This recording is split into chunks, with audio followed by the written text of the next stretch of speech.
Net Reader here, the Biblical Nutritionist, and today, now I say this a lot, we're going to make one of my favorite recipes, and it's true, we're going to do another one. Today I want to share with you how to make a healthy chocolate sauce that you could put on so many recipes. It's going to be amazing. Okay, so I'm going to start with my Bosch mixer, and I'm going to put this food processor on top of it. So I'm just going to do that real quick. This chocolate sauce, you kind of have to unlock the Bosch bowl. If you do not have a Bosch, it is like the bomb in the kitchen. Okay, so let's go ahead and put this food processor on top. This chocolate sauce is guilt-free.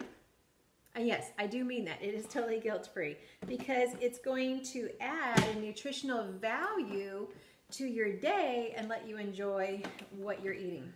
You could eat this for breakfast, totally, yes. You could have it on cake, you could have it on ice cream, you could just use it as a dipping for fruit. Yeah, okay, this is such a good sauce. Well, I was gonna put it on here, but just thought I'd confuse you a little bit.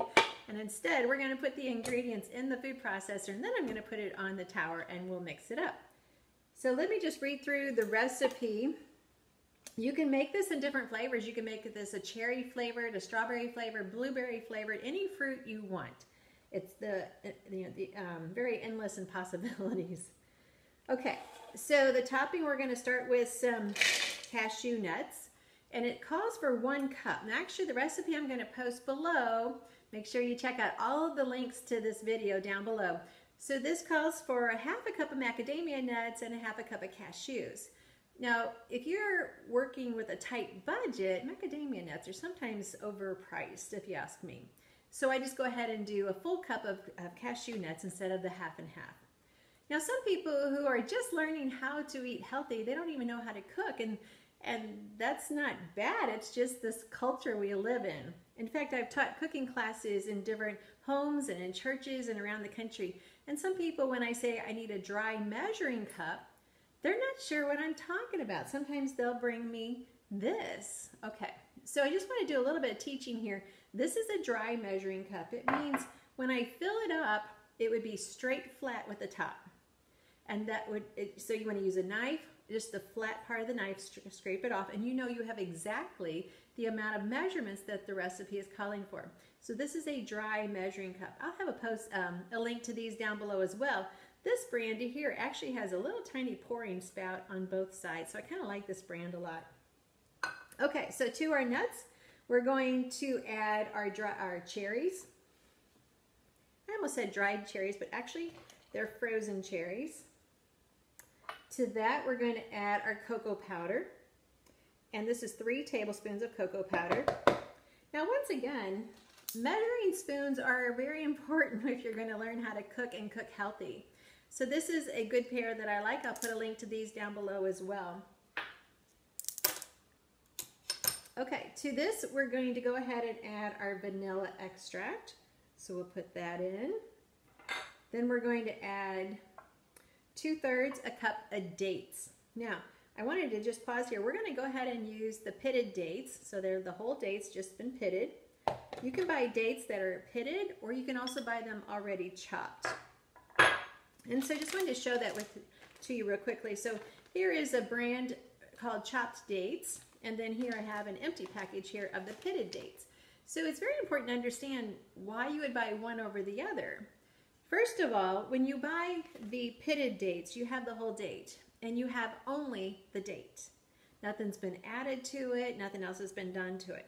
It actually blends up a lot better than the chopped dates. Now you may think otherwise, but chopped dates actually have an additive to keep them separated in the bag. Otherwise, it would just be one sticky glob mess. So they're all separated, and they're separated with an ingredient called dextrose.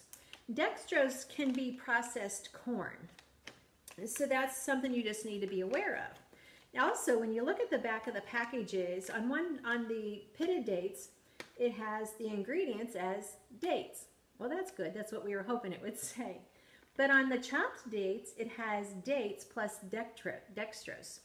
And then on the back, when you have the nutrition facts, so there's going to be a variance there as well. The pitted dates, because it's only it's only dates, that is going to be 140 calories for 1/4 of a cup of a serving. But what I want you to notice though, it has 0 added sugars, okay? So here we have the chopped dates. It has 3 grams of added sugar. And then also, this should mean, yeah, well, the fiber content is the same, and then the calories are similar. So the chopped dates are going to have a dextrose, which is kind of working as a powder to keep it separated so it's not a gummy mess. And whenever you serve this and you share with your family that you made this out of cocoa powder and out of dates, then it should be a topic at the dinner table, because dates are all throughout Scripture. Even the walls of Jericho were in the Jordan Valley, which was the Isle of Palms. And so just lots of different stories that you can share. Okay, so let me finish up. We're going to add to this, we're going to add our milk. I'm using an almond milk today, 2/3 of a cup. And basically, that's it. That's all the ingredients that we're going to put in this. Let's go ahead and put our top on. If you've seen the other cooking videos, you know with this food processor going on top of the Bosch mixer, on the Bosch tower stand here, it has to be locked in place, and then it will fit on top perfectly, and then it would be locked in place again. And all we're going to do is blend it up, and voila, we have the perfect chocolate sauce. So, but stay tuned. I want to show you what we're going to do with this sauce.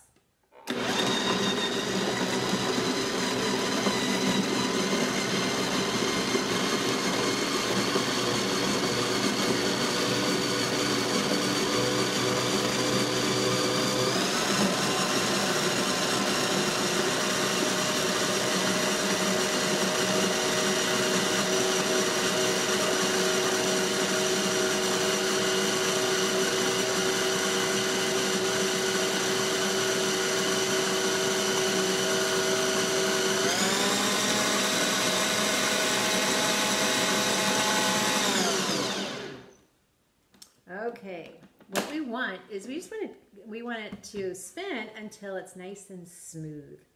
All right. So I've got it still just a little bit chunky here, so I need to spin it some more. So I'm going to go ahead and do that in just a little bit. But I have some that I've already made. I made it previously, part of another cooking show that I did, and hopefully you've been catching a lot of these, and hopefully you're subscribing to this channel so that you'll be notified every time we post new cooking videos. So here I have, what I'm going to do is I'm going to put this on. This is our baked fruit delight, and if you haven't watched this video, you need to go back and find it, because this is delicious. This works for a perfect breakfast, a perfect dessert for company. So in it is just all different kinds of fruits and nuts. We baked that up to be nice and delicious. It could be served hot, it could be served cold, so definitely go check that video. So we're going to take this chocolate sauce that I've already made and just drizzle it on top. We're going to put that on there, and of course I want my chocolate sauce to be cold. Now I want to share with you one more secret to serving the perfect dessert for your guest or just a treat for yourself. So here I have the baked fruit delight with the chocolate sauce on top. Now I'm going to add one more secret topping to this. This is our flax seed crumble. I'm just going to sprinkle just a little bit on top of there. Make that look pretty. Okay, so now we've added the flax seed crumble on top. If you haven't watched that video, definitely check that one out next. And here we have the best chocolate sauce. Like I said, we could use this to dip fruit in. We could put this on top of cake. There's a delicious chocolate jubilee cake recipe. Okay, I'll go ahead and add a link to that as well down below. So many links, you're going to go crazy with all the fun things. And this is going to not only serve your family well, it's going to serve them a very healthy, nutritious dessert, but they're not going to feel groggy later. This has so much fiber that they're just going to feel very good today and tomorrow and probably the next day too. So fiber does amazing things. Now, there's a question a lot that's asked about diabetics being able to consume dates. And the beauty of it is, yes, especially the dates that are just the pitted dates, because you don't really want the dextrose. And so the pitted dates work perfectly for a diabetic, but you don't need very many, just like this. This is actually a double portion for someone who's diabetic. They could just really have a half a serving, which would be fine. Because dates have a lot of fiber and they have a lot of potassium. Potassium is extremely good for your heart, and the fiber is extremely good to balance the insulin and the glucose. So this is going to be a lower glycemic index than just dates by themselves because we've added in the other fibers with it as well. So much healthy information, but remember, it all comes down to God gave us the good, and He tells us, taste and see that the Lord is good, because everything He's created for us is going to come back to being good for you, healthy for your heart, healthy for diabetics in smaller portions, and we want to serve our family the best. This is Annette Reeder, the Biblical Nutritionist. I'm on mission to keep you on mission. Join me next time on our next cooking video or healthy living topic. I want to hear from you. Leave comments below. I want to hear how you enjoyed this recipe and how your family liked it. Thanks for joining me.